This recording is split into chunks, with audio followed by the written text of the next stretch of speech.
Morning, afternoon, and evening to everybody watching. If you're from the States or Europe or the UK, hi to everybody. It looks like there's a lot of people already talking. I'm not sure if you can hear me. I've had a few technical problems with StreamYard. It wouldn't allow me into my account for some reason. Anyway, we're here. That's the good news. I hope everybody's okay. Hi to Andy Tiffin, Lawrence Hartley, Jumpy James, been out riding my bike, not done that for a while. I hope you enjoyed it, James. Dale from Suffolk, History on Earth, Darren, Blue Dickers Detects from Carlisle. Who else have we got? We've got quite a few, actually. We've got, it looks like the majority of people are watching from YouTube, with a small number of about 6 or 7 people. Let me just check. 6 or 7 people watching on Facebook, which is fine. I hope everybody's okay. And if you've been out detecting or doing whatever adventures that you get up to, I hope you've had a good time. Martin Davis, good evening. Aaron, hello from West Sussex. And Nick the Fish from Somerset. Great names there. Dave Taylor from Yorkshire. Good to see Dave. It was good to see him last week on the Team on Earth dig. And a busy week actually coming up. This weekend, we've done very little, apart from a bit of social media work and a little bit of business work behind the scenes. But we've not had any detecting outdoor in the freezing cold stuff to do. But this week coming, it's going to be very busy. So from sort of Thursday, Friday, right through to sort of Sunday night, we're out detecting pretty much full stop. I've got a group of American friends and metal detecting manufacturers coming over into the UK middle of this week. We go detecting on Friday. We have a bit of a catch up probably over the weekend, and then we're detecting again all day Sunday. So it should be a good day. They're going to be coming to the Team on Earth dig on Sunday. Fingers crossed that everything works out fine, because it's a bit stressful, but we get there in the end. Dave Reed, Karen from America. Good to hear. Good to see you, Karen. Hope you're well. Catch up with you soon, I guess, down in Butley in Suffolk, when I'm down there this year a few times. John Branner's on from Scotland. We've got a right mixture. So we've got, Sussex, Somerset, Carlisle, Yorkshire, Suffolk, Scotland, Lancashire. I did say America. Have I missed anybody out? Probably have. But isn't it good that we've got a good mixture of people from all over the place? Now, before I forget, and this is quite important, because these live streams we don't do them that often now. We used to do them quite often, and because of the cost of running this streamline, it was costing me a fortune, all these different apps and things, and it wasn't really worth doing it. But we've got like a little few credits left, I think, on StreamYard to continue it for a while. Oh, and Norwich, Keith Finney from Norwich. Great to see you, Keith. Wayne Heston King, the legend. I'm just going to put up Wayne Heston King, by the way, because this is the gentleman that you would have seen on the thumbnail of the latest YouTube, the Unearthed Detecting TV YouTube channel. The latest film on there. Wayne's on the front of it because Wayne found the only hammered of the day last week, even though there was lots of silvers found. Wayne actually found the oldest coin. Unfortunately for Wayne, he didn't actually win the Team on Earth badge, but I feel it's coming. It's got to be coming soon at some point. Grant Parkinson, just throwing out after a day swinging. I guess some people have been doing other their own permissions and club digs and things this weekend, which is good. Which is all happy days. As long as you're going out detecting, that's the main thing. Just while I'm on, and I forget, a massive thank you to everybody that's supporting Unearthed on Facebook. Now, we do a lot of social media work on YouTube, for example, and a little bit on Instagram, a little bit on TikTok, but Facebook seems to be overtaking everything at the moment. It never used to be like that. Facebook was a very difficult platform to get any traction on. But all of a sudden, we're exploding into thousands and thousands of followers and members, which is fantastic. So a massive thanks to everybody that supports us Unearthed on Facebook, on the Facebook page. This isn't the group necessarily. The group's a bit of a different entity. I've got a little fly buzzing around. Yeah, there it goes. I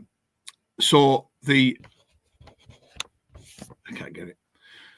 So I don't get chance often to say a massive thanks to you. And if I post it up, it gets lost in all the rest of the post. So it's just a huge thank you to everybody, and especially the people that send the stars. If you put a post up, a really good snippet or a good video or a good image or whatever it might be that people really enjoy, they send me stars periodically to keep the page functioning. It can cost as little as 5p. People have been donating 1p, which is unbelievable. But it's heartwarming to know that there's people out there that are supporting Unearth, because we are evolving as a business now. No longer can we rely on selling metal detectors, because there's that much going on behind the scenes in the metal detecting community now. There's all these live draws coming out. There's more and more live draws on Facebook than they've ever seen.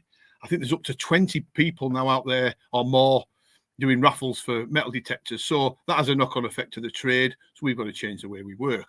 So one of them ways that we change is through social media, content creating. We do a lot of content creating, as you can see, and we've got thousands and thousands of hours of content to share with you over these next few years, and I think you'll really enjoy it. Some of it going back 5-10 years ago, lost films, for example, that we've never shown anybody, of hoards coming up behind the scenes, and treasure items being found, and some wonderful coins and artifacts. So I hope you do enjoy watching those in the next few months to a year. Ian Holford, hi buddy, I'm looking at buying the... Oh yeah, absolutely. Also, it's interesting because these metal detectors, Ian, we've sold more of these metal detectors over this last 4-week period than any other Minelab metal detector. And I think what it is because, well, it's a number of things actually. I think people are now switching on to the fact that these detectors are actually as good as people like myself are saying they are. But when you've used Equinox 800s and 900s like I have, and then you use an X-Terra Elite, you pretty much think to yourself, wow, well, there's not a lot of difference going on here. And I have to say the X-Terra Elite is our best-selling Minelab metal detector at the moment. And also, on top of that, I use it myself, and I've had some really good results recently. So fingers crossed that'll continue. But yeah, well, it's a terrific machine. So simple to use as well. If you need to find out any more about it, Ian, go on our website. We've got both of them in stock for sale.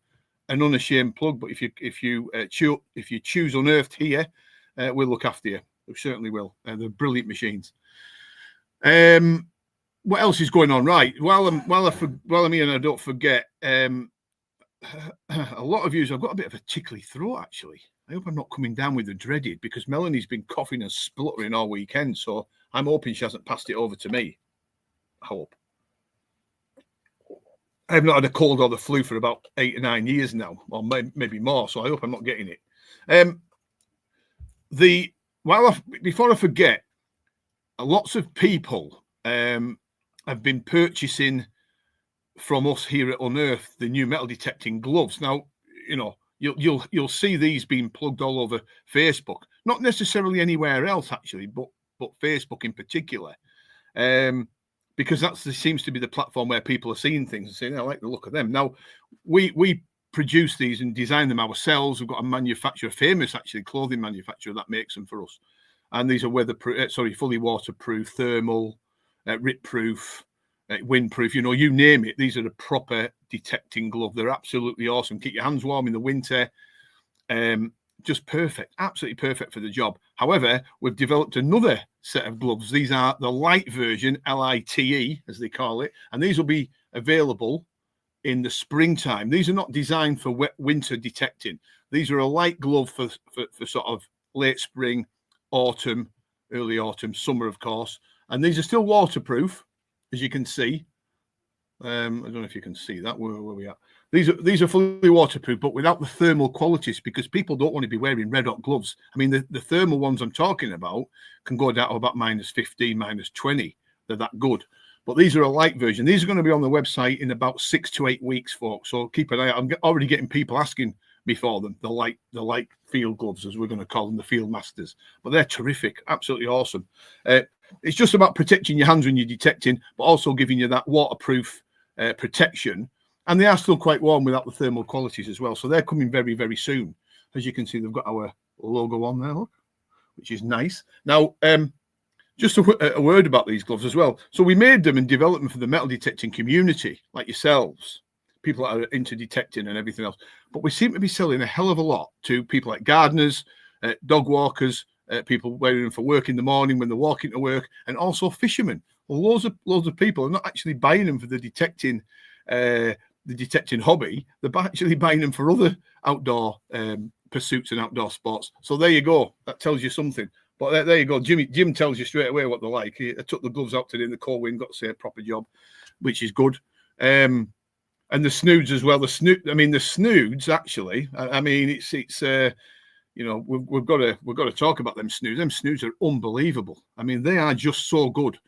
When we thought about developing them, I should say, to come over your chest, you know, down over your chest and over your back, just to give you that protection from the wind. We didn't actually know how good they're going to be, and they're going to be a game changer this year for me, out detecting in those cold winds. I've already been using it for 6 months, folks. I had to use the demo one out with the sheep every morning, feeding those, you know, in all weathers through the winter. Just unbelievable. And they give you that little bit of protection against rain as well. They're not waterproof, but they are rainproof. You know, I've had it over my head and covering my face in them winds, but when it's rained, the rain doesn't get through.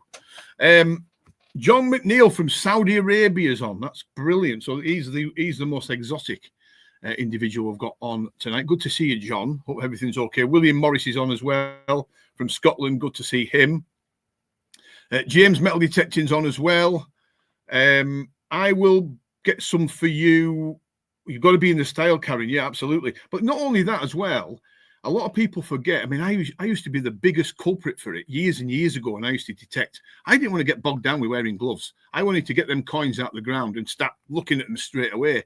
But the amount of cuts that I used to get from sharp objects in the soil, i.e. bits of pottery, flint, stone, glass, you know, I was lucky I didn't get sepsis or something. I really was. So educating yourself to wear a really good set of detecting gloves can actually save a lot of problems.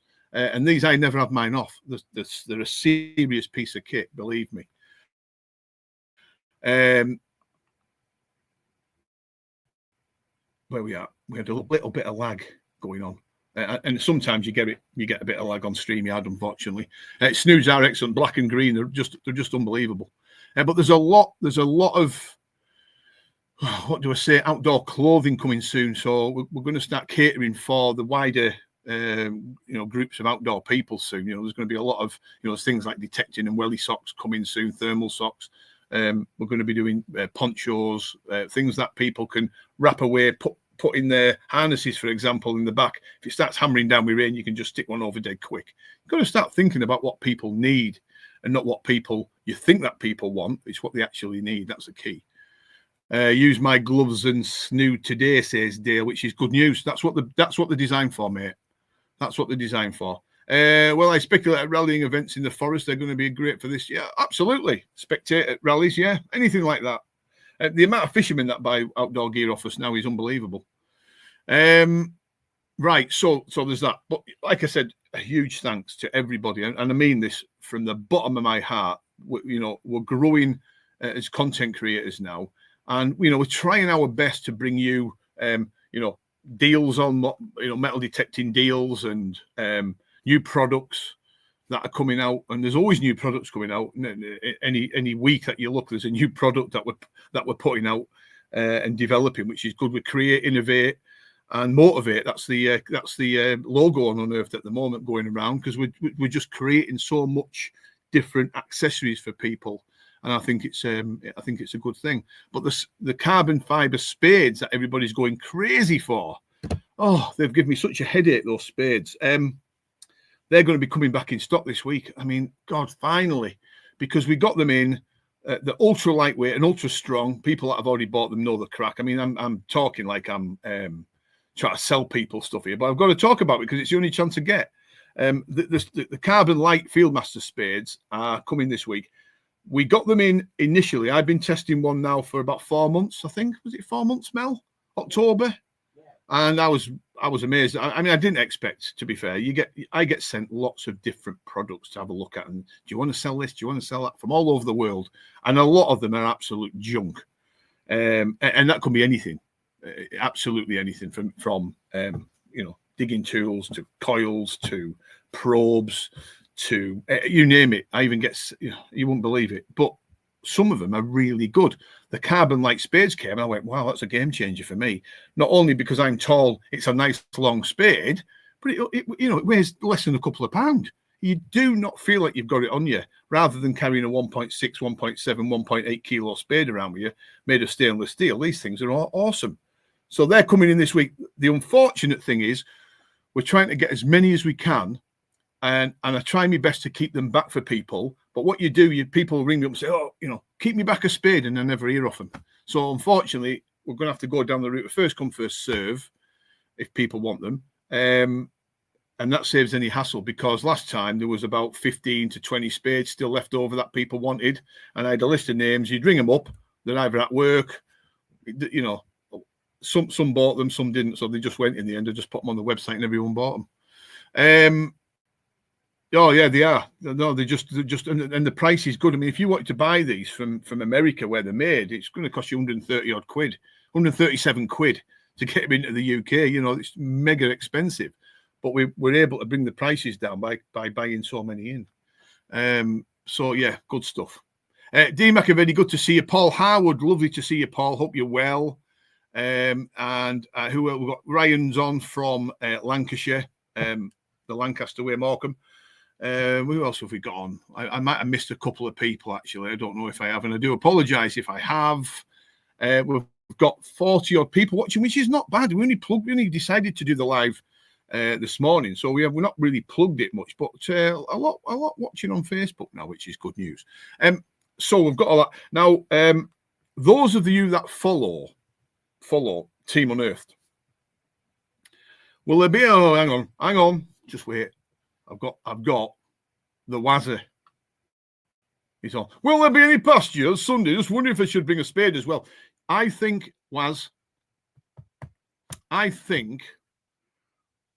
you should bring your spade just in case, but I don't think we're going to have time to do any pasture. The reason is this farm in particular, it's such a whopping farm, and the majority of this farm on Sunday coming is arable. And the landowners and the farmers have been kind enough to let us on to detect it. And I know for a fact, right, we went on one or two of these fields when it was stubble, and it was pretty quiet. The stubble was holding people back. It was 5-6 inches high. It's very difficult. And then we started finding denarius. Now, I would stick my neck on the block and say there's somebody going to come up with something really tasty on Sunday. I really do think that. And the reason why is the history's there. The farms are whopper, and arable land, when it's nice and flat and there's no air in it, it's perfect detecting conditions. So I would bring your digging tool, and I would also bring your spade just in case. But what I would say, Andy Tiffin's having a little bit of a go. Go, you tell him, Andy. I love the banter between Wazza and Andy. I really do. But I think. Right. Well, I think digging tools only is a wise choice, because the farmers are allowing us to do seeded land where the crops are coming through, but the crops are only they're growing the crops for animal feed. But we've got to do our very, very best to not to disturb the crops, and we do that in such a way that the crops don't. We put the plugs back, the crops continue to grow. There's no damage at all, and it's going to be perfect. Now, I think those that follow Team Unearthed on YouTube, on the Unearthed Detecting TV channel, which a lot of you do, I think you're going to be in for a bit of a treat. Now, sometimes when you get really excited about these team digs, sometimes they can usually fall a little bit flat, and it's the ones that you're going, oh God, I hope something turns up, that turn out to be real, really interesting days where loads of finds turn up. But I'm confident that these arable fields on Sunday, especially on the high ground, will produce denarius. Now, the reason why I'm saying this is because the last time we visited this farm, there was one little field that I opened up at 3 p.m. You got to remember, I shut it off at 4, so we had 1 hour, and 4 denarius turned up in that hour, and a silver spoon and a couple of Roman bronze coins. So the plan is to do these fields now and the ones surrounding them while they're in this perfect condition. And I just got this feeling there'll be some tasty stuff coming up. I'm really excited for it. Doug Chronicle, hello from the US. Hi, Doug. Oh, Doug's Chronicle. Sorry, Doug. I do apologise. Lovely to see you, sir. And I've got Paul Harwood here. Glad I came across on Earth UK. Loving the Fisher F22. What a machine that is, Paul, for the money. Not only that, the Fisher F22 has got the new 12-inch open work coil on. And that has been a bit of a game changer for that machine. It livens it up and it gives a better ground coverage, an improvement on depth. And it's lighter as well. It's a brilliant machine for the money. Fully weatherproof as well. What a machine. People forget Fisher had been around the longest. Fisher were making metal detectors long before Minelab and XP and Garrett and everybody else. Fisher are the longest serving metal detecting manufacturer in the world. And they still make really good machines. And the F22 is one of them. You need to stop being so tight and buy the new spade. I don't think them new spades are going to be up for it for Wazza, mate. I think because of that light, he might not feel he's got anything in his arms, and his guns cry out for weight. So I don't know. I don't know about Waz. Sedgefield, let's have a look. Sedgefield metal detectorist. Good luck for Sunday. That's very kind of you. Very kind of you, sir. Keith, we are up near the Lake District, Keith, in Cumbria. Yeah, nice place. We're about 20 minutes from the lakes. So there's a lot to be excited about this week. It's going to be a busy week, a very, very busy week. I think Friday detecting. We're doing some filming as well this week. We're going to continue down the theme of doing some filming, which will be good. I'm looking forward to the filming side of it, and I'm looking forward to the detecting as well. So I'm going to be detecting both days, but I'm going to be using my G2 Plus on the arable stuff on Sunday. I'll be using. I'll be bringing me Minelab Xterra Elite, of course, but I'm going to be wielding is the right word, my G2 Plus, because it's such a beautiful performing machine on arable. I found more coins and artifacts with that machine than any other. I can't wait to use it. Kurt Upton, where we at? Bought the gloves, mate, for the wet Thames mud. Brilliant, completely waterproof and warm like you promised, but need to provide me with a bright orange pair, as my eyes, after watching myself back on video, couldn't find the coin on further inspection. Do you know what we actually, Kurt, believe it or not, we can actually do different coloured ones. The problem you've got is producing a batch of, say, black and then a batch of, say, orange. Then you're going down the route of what people would prefer. It's an option, though. Working with this, like I said earlier, famous in brackets, clothing manufacturing company. They're absolutely wonderful to work with.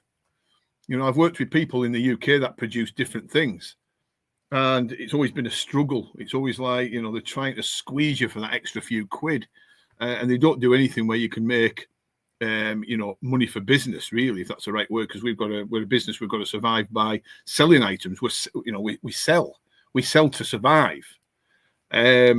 And they've been an absolute joy. I mean, they've just been, the European manufacturers have just been unbelievable to work with. Nothing's been too much trouble. And instead of ordering 5,000 items to think, oh God, how am I going to sell 5,000 pairs of gloves? They're quite happy for me to buy smaller batches at a really good price. And then we just build up the brand. So yeah, fantastic. I can't, but they do make for, I'll give you, hang on. It's just steaming up. I can give you a clue. I think you wear some of the clothing that they make. There you go. There you go, Darren. Where we at? Martin Newell. Good to see Martin. I see we're talking about the G2 Plus earlier. Martin Newell, actually, he's just come on, as you can see.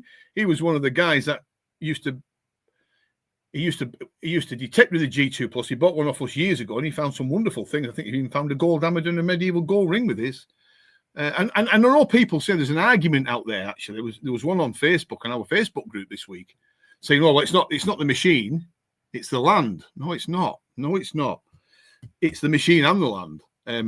So, for example, I put a picture up some gold hammered coins that I found a number of years ago, and I said, I found these with the G2 Plus, which I did, and I can't wait to get out using it again, because it's been, I've been using Minelab machines for what, 5, 6, 7 years. It'd be good to get back to the G2 Plus, because I actually miss it. COVID knocked it on the head, actually, because I went back to doing pasture through COVID, and I obviously used the Nox 800 and then the 900. So the G2 Plus was pretty much redundant because I wasn't doing a lot of arable. Give it a little bit, but not a lot. But I'm going to start getting it back out this year. I'm going to start wielding it again because it's such a good machine. Now, Martin did find a lot of good stuff with this. And here's the thing. I put a picture of these gold coins up and somebody jumped on straight away and said, it's not the machine, it's the land. Now, used people on here might be different to me. You might sit back and go, I can ignore that. But there's something inside of me grates when people put silly comments on.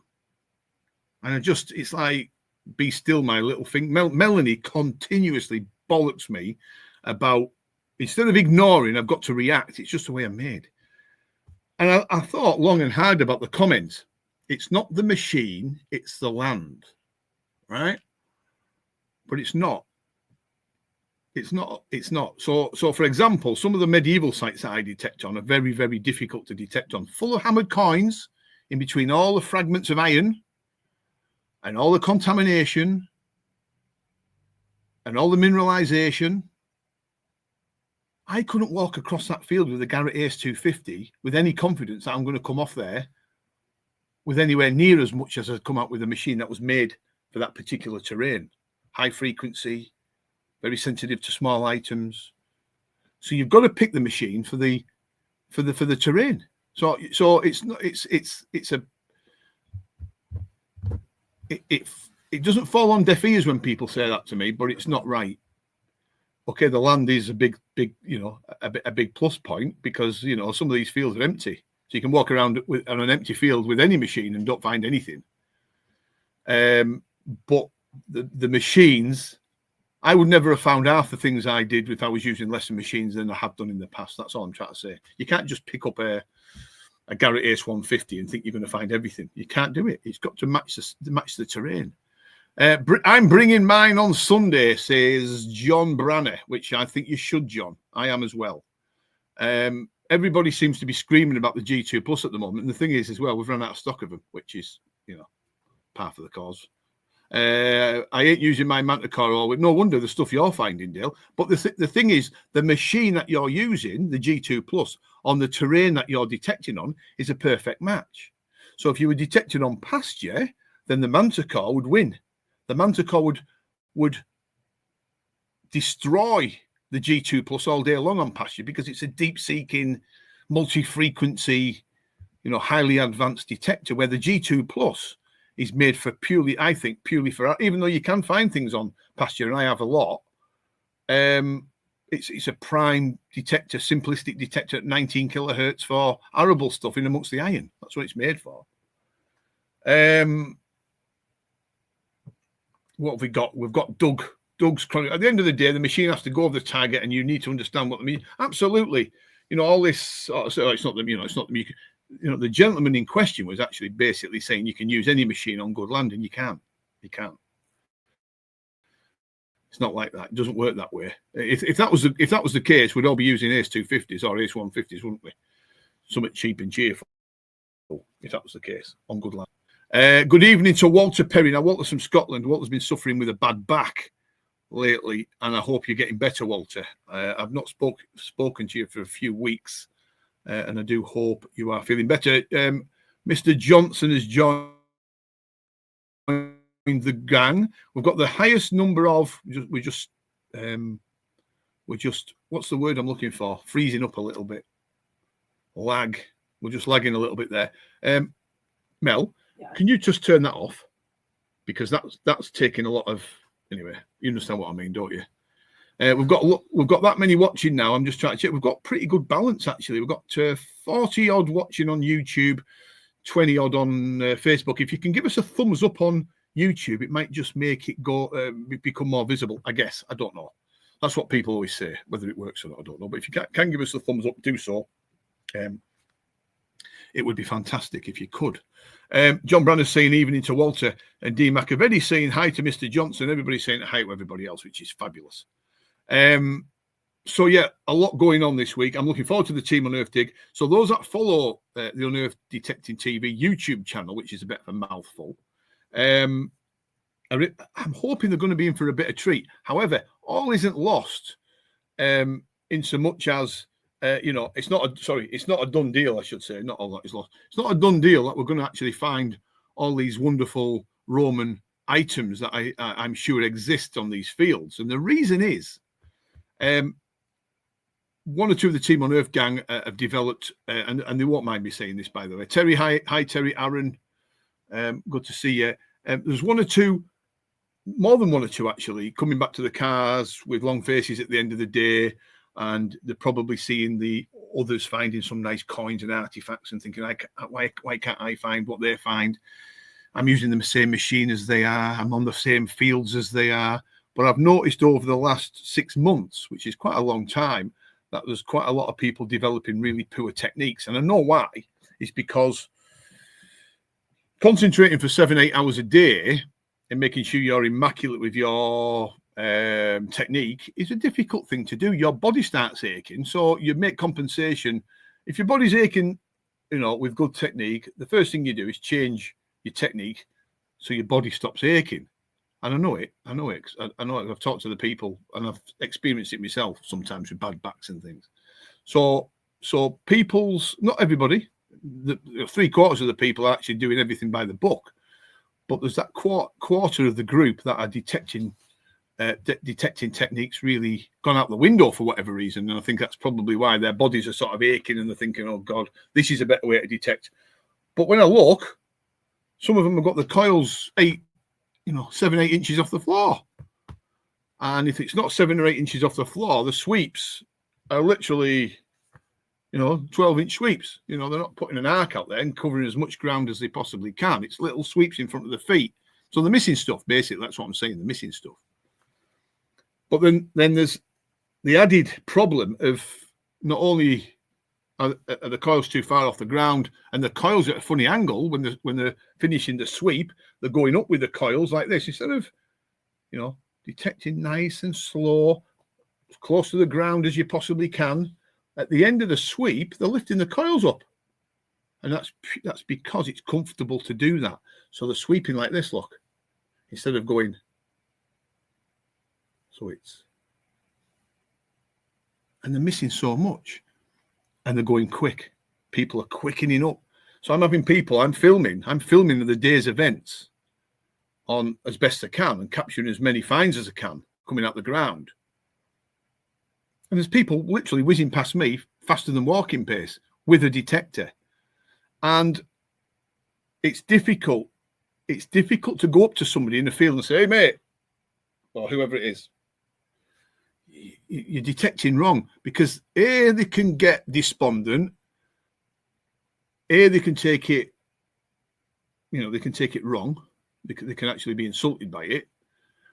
So I've been biting my tongue, I've been biting my lip, I've been biting everything, thinking I'm going to have to say something to somebody. So this week, I've got the agreement of people to say, listen, if you think I'm detecting bad, come up and tell me, which is fine.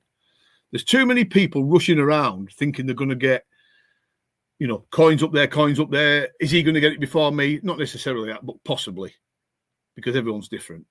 I'd like to think we all work as a team, but you never know. I've got to cover this ground as much as I can, and the whizzing pattern, they're missing. They are literally missing loads and loads of things.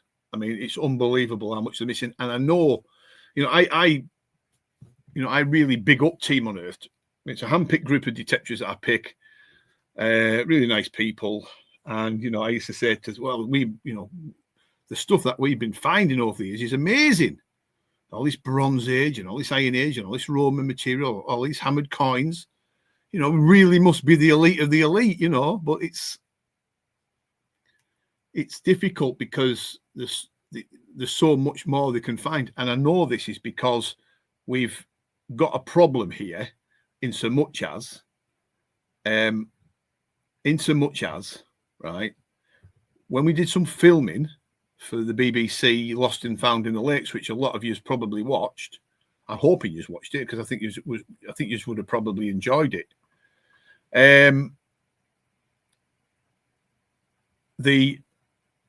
One of the fields that we were searching for, one of the items we'd been on, and we started finding stuff on it that Team on Earth had been on years before and missed.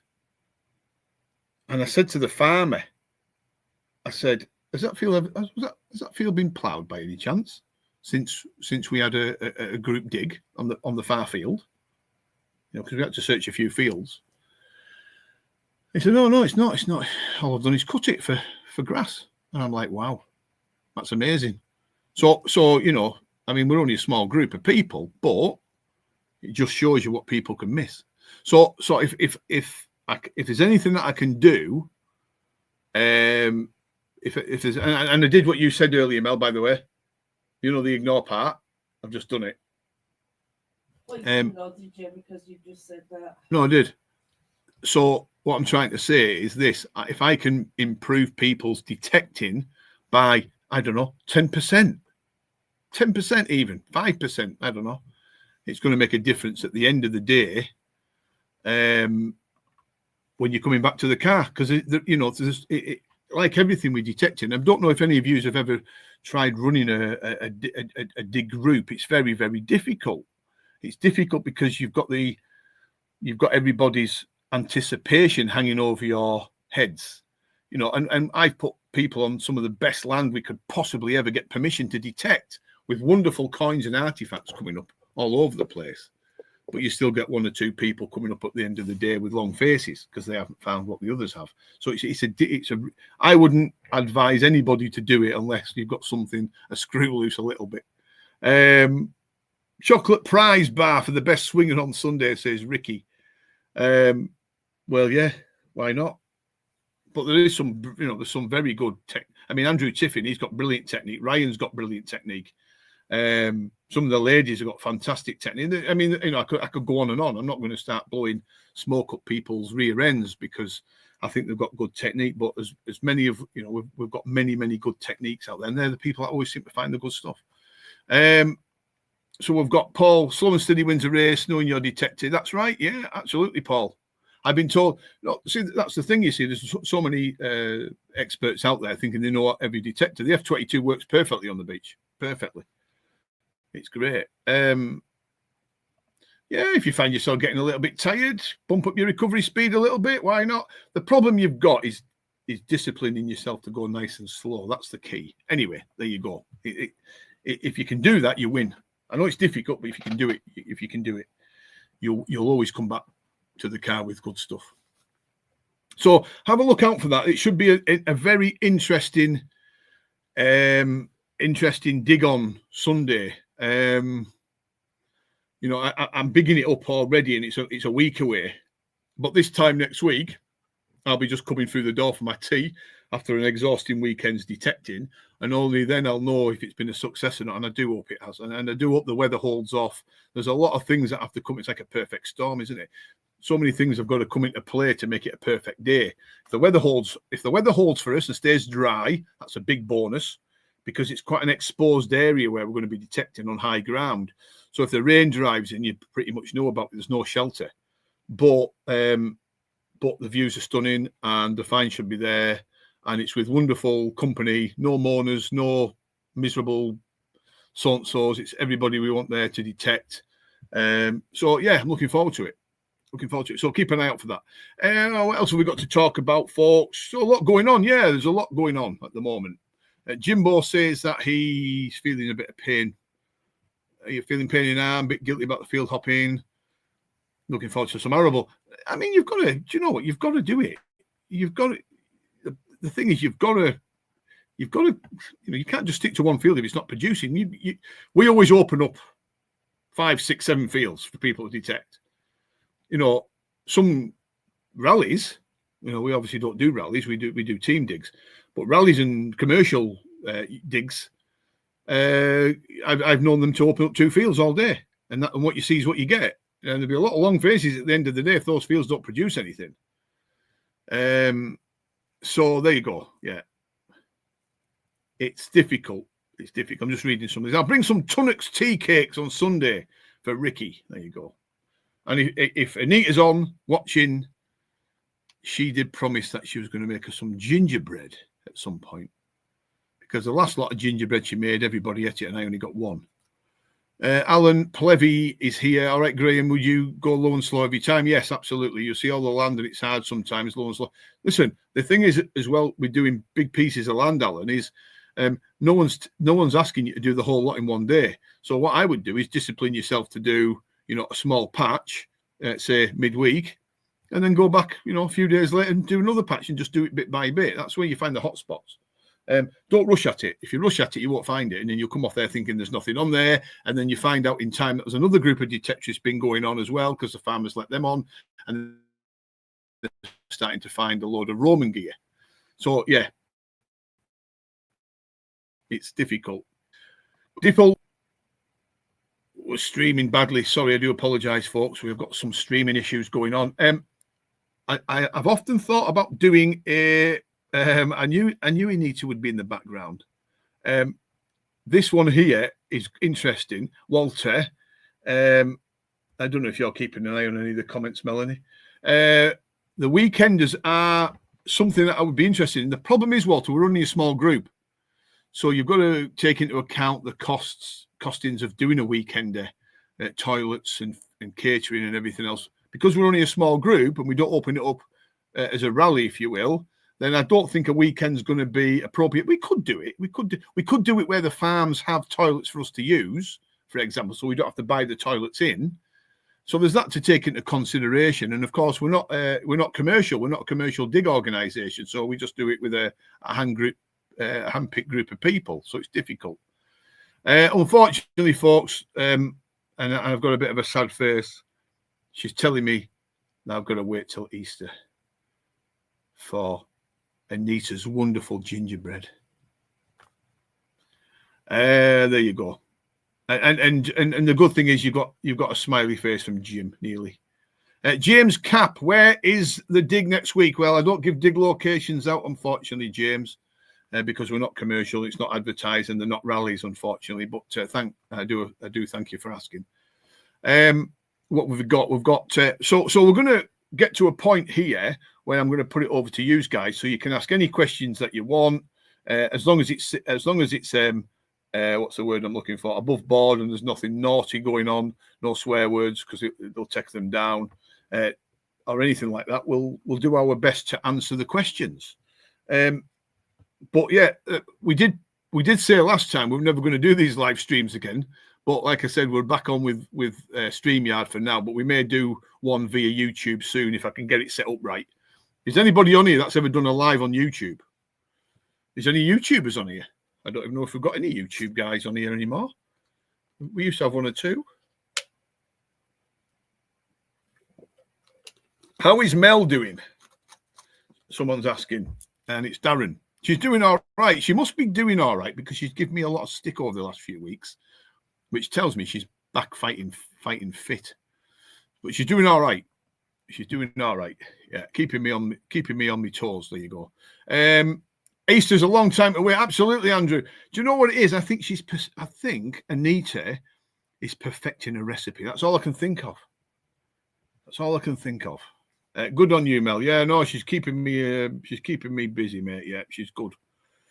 Mel's very good at keeping me grounded, because if she didn't keep me grounded, all hell would break loose. So she's almost like my medication, if you will. She keeps me proper on the straight and narrow, which is good. All I've got off Anita there, look, guys, is just a laughing face. So there you go. We're going to accept it. We're going to wait till Easter. It would have been the perfect time on that big Roman terrain along that hill eating gingerbread. Anyway, there you go. Never mind. We can't have it always. Has anybody been out detecting this weekend? Now, I know Dale from Suffolk. He's been out today and he's found lots of nice things. But whether or not he lets any of it out until his YouTube channel comes out, I'm just trying to look on the... Anyway, no. We miss Mel. I don't miss her, mate, because it's the only chance I get of getting out of the establishment, if you will, away from everything. No, actually, she does a good job on the team on Earth Digs. In fact, she did say the other day she's going to come back when the weather gets warmer. There you go. Anita should make some gingerbread detectorist men and women. Yes, I think you're right. We miss Mel. Somebody's saying they miss you, Mel. She's a keeper, Doug says, and Aaron. I'm thinking of starting a channel. Why not? What's stopping you doing it, Aaron? You know, there's lots of social content creating is a difficult game in so much as you've got to stay constant. And there's lots and lots of people coming on board doing fishing, detecting, I don't know, testing cars, testing pickups, testing you name it, or trying out these new things. My advice to anybody is if you want to have a go at it, go have a go at it. There's no elitism. Oh, no, there's too many of you doing it. It's like the people that come up to me and say, far too many metal detectorists out there. Why? Is it going to ruin your permission? What if people said that to you when you first started detecting? How would you, everybody should be given the chance to go have a go at detecting, just like they should have a go at fishing or whatever they want to do. If they want to do it, let them do it. And starting up a YouTube channel, why not? Have a go at it. Have a go at it. What have you got to lose apart from it's very time consuming. I spend hours, hundreds of hours doing all sorts of stuff, but it's worth it. I was out Thursday and Friday. I had an interesting piece of medieval silver. That sounds interesting, Ryan. I'd like to see that, but we can't put images on the screen, unfortunately. Jumpy James, I found another cod bottle in Windermere a couple of days ago. Now, if those of you that watched Lost and Found in the Lakes, which was a terrific series, by the way, on the BBC that we just finished, James was one of the divers on the series, and he's been in Windermere and found a cod bottle, which is good. That sounds really good. What else have we got? I've been out all day, Graham. Proper cold wind, but gloves kept me mitts warm. That's good to know. Jim, I miss Mel. If Mel comes next week, I will make gingerbread. But I could lie to you, couldn't I? And I could say, oh, yeah, she's coming. And then she doesn't turn up. I eat all the gingerbread, me and Gaz. Anyway, Al Plevy was out on some local permission, found a toy cannon and a few toasted coins. That's what it's all about. Absolutely. If you enjoyed yourself, who cares? Money for equipment more than anything, to be honest. Money for equipment more than anything. I'm not quite sure what you mean by that, unless I've missed something, Aaron. You're thinking of starting a channel, money for equipment more than anything. Or you need money for equipment, maybe. But anyway, listen, I would do it. If you've got a little bit of time, set up. There's nobody forcing you to do hundreds of videos a year or hundreds of videos. You do what you can do. If you've got good content, you like to share it with people and it's honest. You've got to remember with YouTube, especially in the detecting world, there's a lot of idiots out there, unfortunately, doing YouTube stuff that doesn't even work. And they keep doing it and doing it and doing it and getting 100 views or 50 views or 300 views, thinking that they're absolutely awesome at doing it. And actually the content's poor. So you've got to be careful you don't fall into the same trap as those, or the thumbnails, all this spam and all these fancy things, and try to trick people into thinking it's something and it's not. If you stay honest with yourself and you stay honest with the viewers that watch your channel, you're going to be all right. Miss Mel and the pink caps, she's good. Yeah. In fact, there's one farm that we're going to visit this year that we've had a lot of Bronze Age stuff off in the past. And we're going to go back when the weather's nice. And Melanie can come. We can bring the dogs with us because the sheep are on the other paddocks. And if the sun's shining, she can come. She can have a crack with everybody. She can help me organise it. And she can sit. I'll put her a deck chair up. I might even put a parasol up like I used to, so she's not getting that sun booming down on her. And what could possibly go wrong? There you go. Chris Linton was out. Actually, Chris Linton. Out today, a couple of coins, trade token, rock respect. Good though, mate. You've done all right. I'm going to share, if that's all right with you, Chris, that wonderful. I'm going to share with the group, our page, if I can, that wonderful half crown that you found last week, if you don't mind. And I saw you detecting in Barrow a couple of weeks ago. I hope it's not the. I hope it wasn't the location where you found your half crown. I didn't tell anybody, by the way. I'm currently using the 440, which is a good machine. Nothing wrong with the 440s. If I was using a 440 now like I used to have a testing machine that I used to use periodically. The Minelab X Terra Elite is the next jump up, which is better. It's a really good, and you probably won't move off that either. Sounds perfect. I had a run out. Just let me go to Gareth first, because Gareth put this up patiently a few minutes ago. Was out in the Brecon Beacons as a group. We had a silver up every time we had visit this farm, Roman Silica. That's good, really good. The thing is, as well, it's not just about, I want to find all this good stuff, because we all want to find stuff. But it's the crack, the fresh air, having a crack with your mates, it's nice. It's just sometimes it's just nice to do something a little bit different, isn't it? That's why I love bass fishing, because a couple of us fishing on these remote places in the summer, it's just bliss for me. I love it. The Sedge Field metal detector I had to run out today. Fib seal with a missing intaglio, full crack voided short cross. Nice. Cracking full short cross. Excellent. Well done, mate. Yeah, fob seal, I knew what you said. Take it easy, Mel. Yeah, Dave Taylor saying the same. Where are we at? There we are. James, get the Xterra Elite and not regret. Yeah, I mean, Dave is testament to how good their machines are, because he's found some nice stuff with this. I haven't had a single hunt without silver since I bought the CTX. That's good. I haven't had a single hunt without silver since I bought the CTX. So the CTX is obviously working for South Down detecting, which is great news. Xterra Elite, or I'm Bob. If it's me, Xterra Elite wins, and the reason why it wins, it's got more pros than cons. Whereas the Equinox 800 for me has got too many cons, and you're coming from somebody that used to use an Equinox 800. It was too much of a stiff, rigid object for me with that big fat round coil on it. Great for pasture, big fat chunky handle. The coil lugs broke initially. The arm cup used to break. The Xterra Elite's much better built, better coil, better shaped coil, V12X, miles better. I think it's just a better machine. My Xterra Elite blows my mind most times I use it. Oh, it's just a great machine. I mean, that last time I used it, you'll see the video on where I put on what the Nighthawkers missed a couple of weeks ago. And I used the Xterra Elite on that field. I've been doing that field for 15 years. I haven't been on it for 3 years, but I know the Nighthawkers have been on it. Because every time I go on that field, the Nighthawkers have been on either the night before I've got there or a couple of days earlier, because the footprints are pretty fresh. This time, the footprints were as fresh, but they'd been weathered down, but I could still see where they'd been wandering and digging.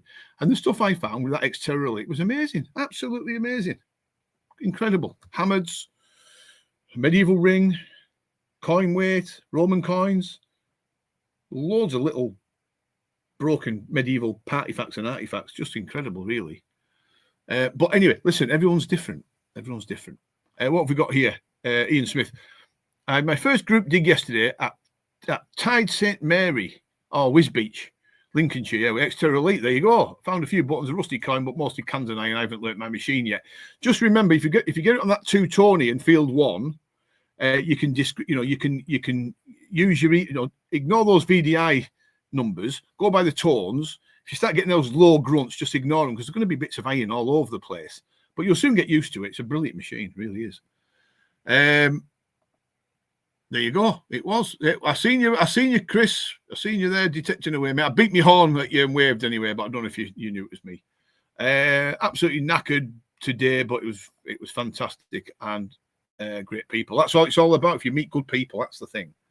I mean, at rallies, I used to do a few rallies, and there's always one or two there that know everything. You should be using that machine. You should be using this. And they still come back to the car at the end of the day with next to nothing. There's always an expert on these digs. But you do meet some characters as well, which is good, which is what it's all about. I used to use, Aaron, I used the 440 and had 5 gold in 2 years on it. But I definitely want to move up to the Xterra Elite. I've heard hearing good things about. Yeah, you'll do well. But the thing is as well, Aaron, if you've got a machine that's working for you, then sometimes it's not worth changing. You may as well just keep it going. I had a dog walk yesterday that had lost his car keys. I was just packing up when he asked me if I found anything, so I went back and found his keys. Always good to help others. Oh, absolutely, Paul. Absolutely. And the thing is with you, you've got such a nice attitude, Paul.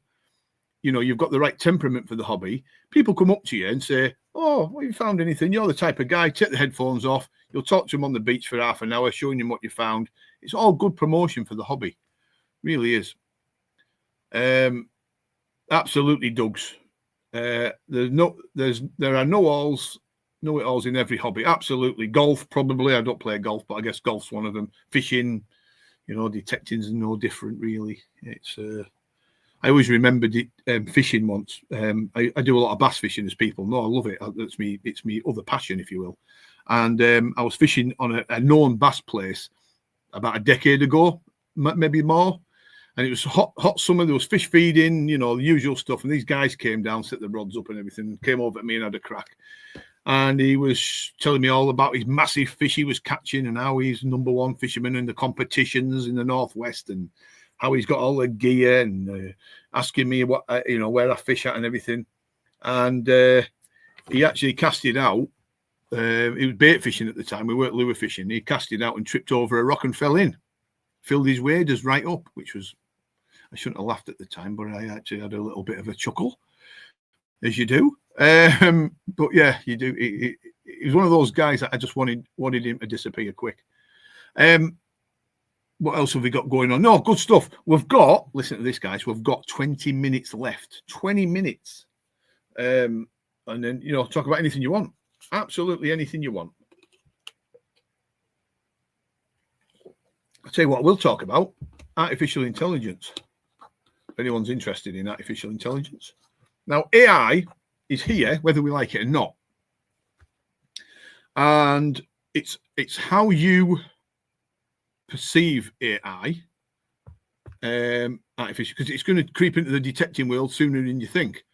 So some of our images on the Unearth page have been created by artificial intelligence. And the reason is because that can do it where I can't do it. If I can create an image, which I do a lot, then that's fine. But if I can't do a particular image, AI can do it. We use it, but we tell people it's AI. But I've noticed a lot of people on Instagram, TikTok, and other places that are using AI, and people are getting caught out. They're going, hang on a minute, is that real? It's getting to a point where people are not going to start. Well, they're going to start thinking, hang on a minute, I can't tell the difference between reality and artificial intelligence. It's almost going to be another consciousness, if you will. It's that crazy. Now, you imagine in 5 years' time where it's going to be. Wow, unbelievable. The Roman images that I create it from Adrian's wall. So it takes a lot of work. It can take hours and hours of perfection to get it right. But when you get it right, it's fantastic. And you put it up on the group, on the page, I should say, and people love it. Because I can't go back to the Roman times 2,000 years ago with my phone or my camera and start taking pictures of people milling around and building Adrian's wall. But artificial intelligence can take you back and create an image that's almost lifelike, and people love it. But some people get very triggered by it and say, hang on a minute, that can't be right, because they wouldn't have a fire there because there'd be a watchtower there and they would be in the watchtower without the fire. Guys, it's artificial intelligence. It's not real. It says on there, it's AI created by ourselves. Don't get so triggered by it. It's unbelievable what triggers people. The world's full of nutters, folks. Full of nutters. I'm hearing, Alan Mason, where have you been, Alan? You've missed most of it, mate. We've been talking about you all the time from start to finish, and then you decide to come on and we've stopped talking about you now. Jim had a good chat with a couple of old gentlemen with terriers who were interested. Absolutely. There you go. Resulted in another few acres of land closer to the church. So you're talking, you're being nice to people, and guess what? You can get permission off the back of it, which is fantastic. I don't know if it's streaming badly. Again, I can't even put it. There we go. Doug's put it up. Very kind of you, Doug. Bob the Detectorist is asking, I've got the expedition pack for the Elite Terror. What I would personally, Bob, it depends on the terrain that I'm using it on. So for example, I've been using the X-Terror Elite with the 12-inch VX12 coil. However, that little 8-inch coil will come into its own on places like stubble, iron-contaminated sites, sites of high mineralization.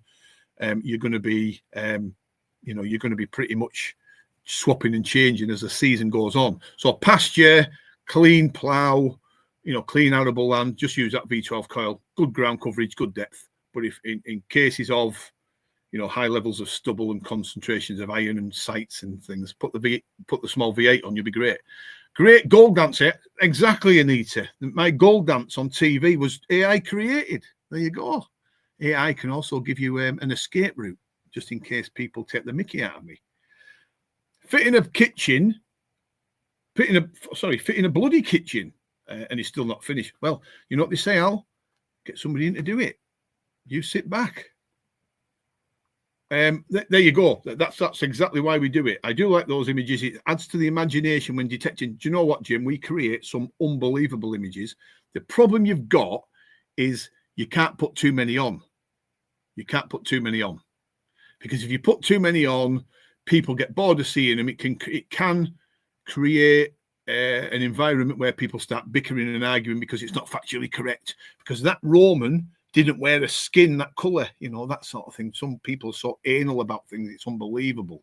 I produced one with a couple of Roman guys, a couple of Roman hunters, actually it was, and they had two wolves with them. Now, there's no evidence in the UK to suggest that the Romans actually tamed wolves like they tamed the dogs. But in other parts of the world, the wolves were tamed by humans, and they lived. Now, the wolves were present in England and the UK 2,000 years ago. So there's every chance at some point, somebody somewhere, the Iron Age people, for example, could well have tamed a wolf or kept a wolf cub, found a wolf cub, brought it up, fed it. It became tame. They had it for guard dogs, like a guard type animal or hunting companion. You just don't know. So I created this image of these Romans with these two wolves on leather straps. It was a brilliant image. Put it on. People started moaning about it. That can't be right. There's no evidence. You just think, oh God, it's just crazy. No, I'm not. No news on the magazine at all, Lawrence.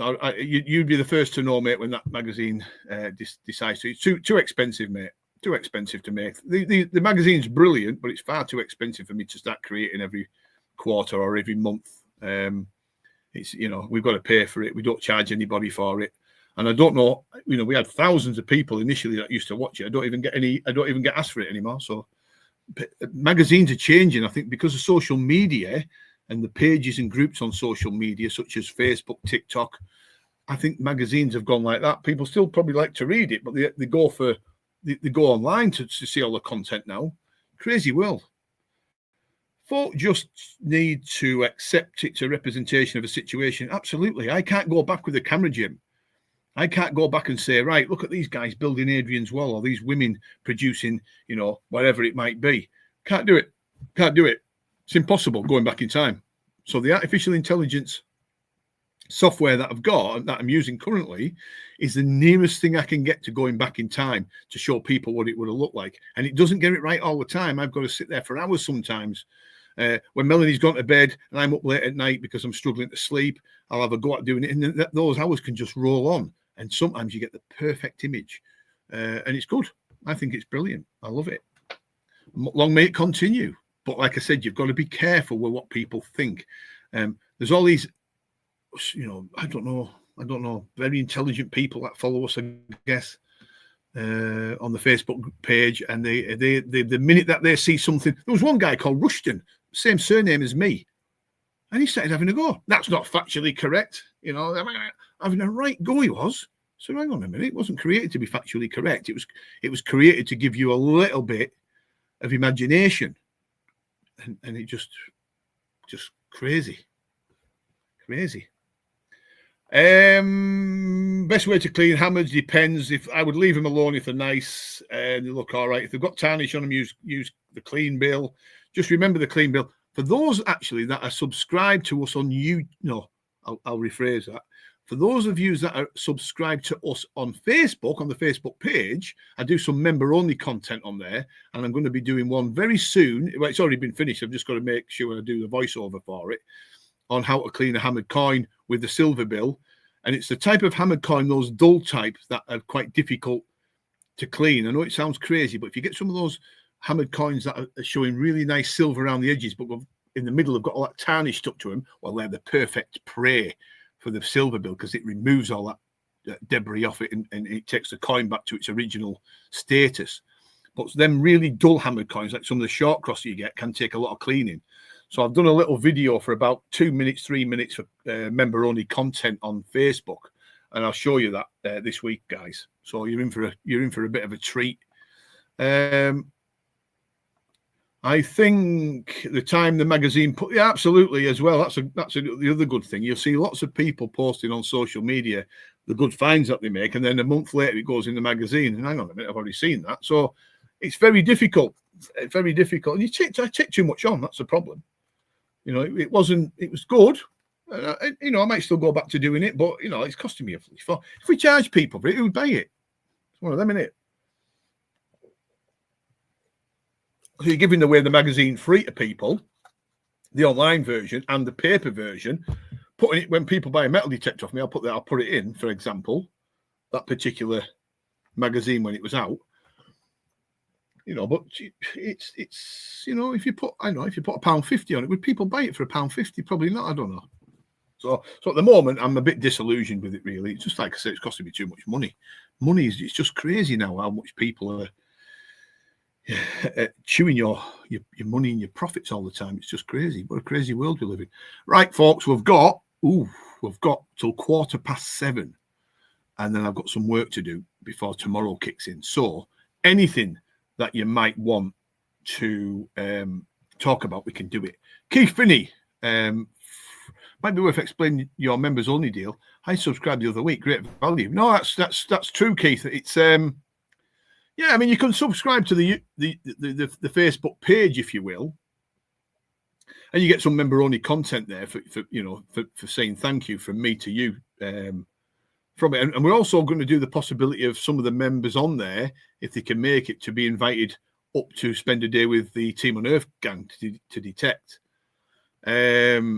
So there's that as well, as a perk, if you will. But we're also going to ramp up the members only stuff. So when these machines come out on new products, the idea is to put it on there first, so people get the first chance to see it, like we've been doing with the couple of new products that came out last week. Excuse me.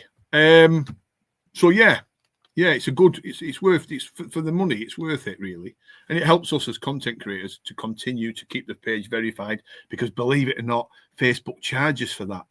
It's crazy. Going on a rant a little bit, Facebook is unbelievable. They took 6 posts down of ours last week, and they classed it as spam. All I was doing is putting a picture of a coin up and saying what sort of coin it was, and putting our website link underneath it, as you would do, because you're a business, you want to promote your own website. And Facebook were taking it down, and they were classing it as spam. But get this. That day, when they took the first one down, we had 11 spam comments on posts from people from all over the world.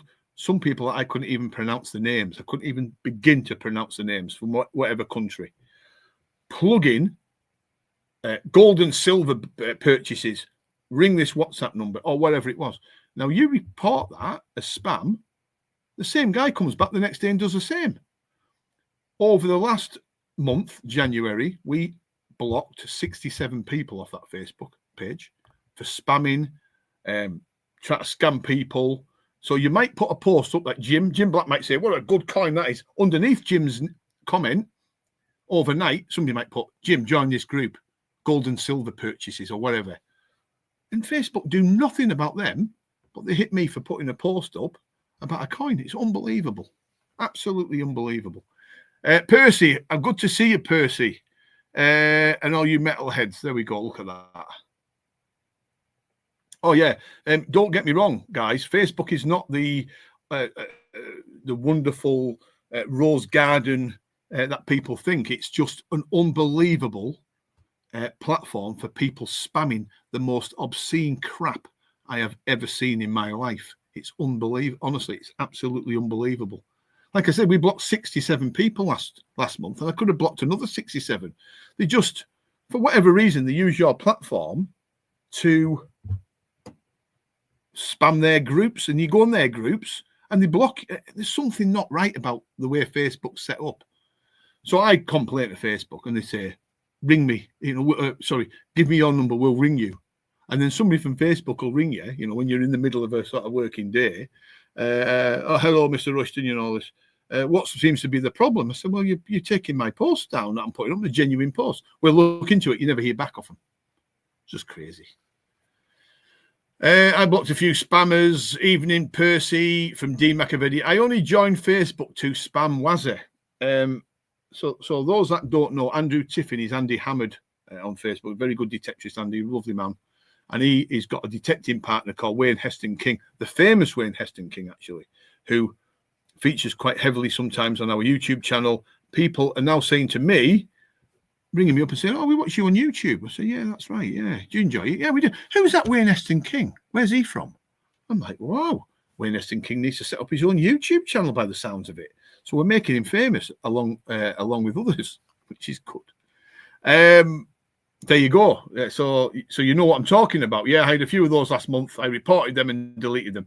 It's just weird how Facebook allows all these spam groups to come into your main page, yet they'll have a go at me for doing, putting an innocent post up. And then they'll say, let us know if you think we did wrong. Well, yeah, you did do wrong. You just put an innocent post down. It's crazy. Sorry, I'm missing loads of comments here. How are you getting on with your second book? A quarter of the way through. Do you know what?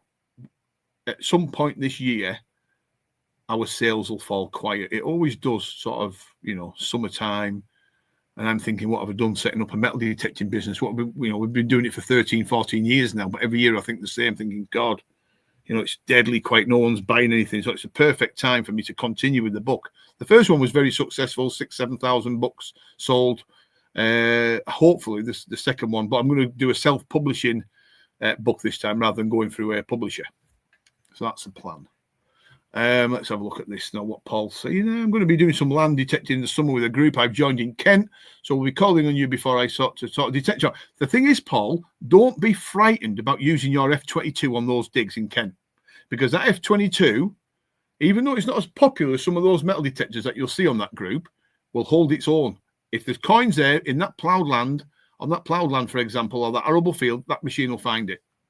Nothing wrong with it. It's a great metal detector. I would keep that machine for a couple of years at least. It's just a really good detector. Great live. Looking forward to them. Catch you Sunday. Yeah, looking forward to it, Ryan. Always a pleasure to see you, mate. Always got a good smile for me as Ryan. He's a great guy. And we'll hopefully, mate, you'll get a bit of Roman. You've got every chance. Hang on a minute. What's David Haggerty saying here? Hello from St. Lucia. Is David Haggerty ever in this country? That's what I like. Good to see you, Dave. Hope you're having a wonderful time. And we've got Andrew Tiffin back. Hang on a minute. Jimbo, I will drop him off at your house on Sunday and you drive him up and tell me who has more patience. I would love to be a fly on the wall where Andy's driving his pickup up the M6 to our dig, to the Team on Earth dig, and Waz is in the front or the back or wherever Wazza sits. And I would love to hear the banter between them two, because the banter on the digs is pretty much epic. It's you'd pay to listen to it. Good luck for next Sunday, Ryan. Dean saying to you. So yeah, it's on for next Sunday, folks. And who knows? It might fall flat on its face and then we go again. But I've got a sneaky feeling there's going to be some good stuff come up. I really have. I'm expecting a Roman brooch or two, Roman artifact or two, denarius or two, and bronze Romans. That's what my plan is on there. And there could be anything. There should be a few hammered mixed in. Wherever the Romans were, the medieval people seem to be there as well. They've probably followed the good soil around and things. So yeah, we're looking forward to it. I'm looking forward to it. Let's just hope that the weather stays clear like it is now. Freezing cold, by the way. The ground temperatures are down. I don't know if anybody's noticed, but there's no grass growth up here in the north. I don't know what it's like down south because I've not been, but there's no grass growth. The soil temperatures are that low, nothing's growing. It's got that dull sky. It's had that dull sky for 2 weeks, holding everything in, freezing cold for 3 or 4 degrees through the day, and there's just no growth. Absolutely not. I remember a few Februaries ago, our grass started growing mid-Feb. Not now. It's Baltic. I mean, I don't mind if it stays Baltic all week for the digs as long as it stays dry. Right, guys, I'm going to knock it on the head unless somebody's got anything to... unless somebody's got anything dying at the end to say. No grass growing in the Midlands. No, it is only mid-February, remember, but... we had a bit of a Spanish plume, as he called it, a few years ago. I can't remember if it was pre-COVID or COVID now. But it was, the temperatures were up to sort of 13, 14, 15 degrees. It was great. And all of a sudden, boom, the grass started growing. It was great. And the sheep could start eating decent grass right through sort of end of March onwards. It was brilliant. anyway, we ain't going to get that this year. So it's going to be hay, feeding them hay right through to sort of April, I think, this year, unfortunately, till the grass starts pushing up. And the good thing is, before I go, we had one troll. That was it today, and I deleted him, and none of you noticed it. So there you go, folks. It was a happy live stream. I will see you all soon. Thank you very much again for supporting us on Facebook. It's much appreciated that people that subscribe and send stars. Keep watching on YouTube if you enjoy it. It's brilliant. I really appreciate your YouTube content. What's the word I'm looking for? I make the content. You guys watch it and put lovely comments up. It's fantastic. Thanks for the support right through everything. It's just lovely.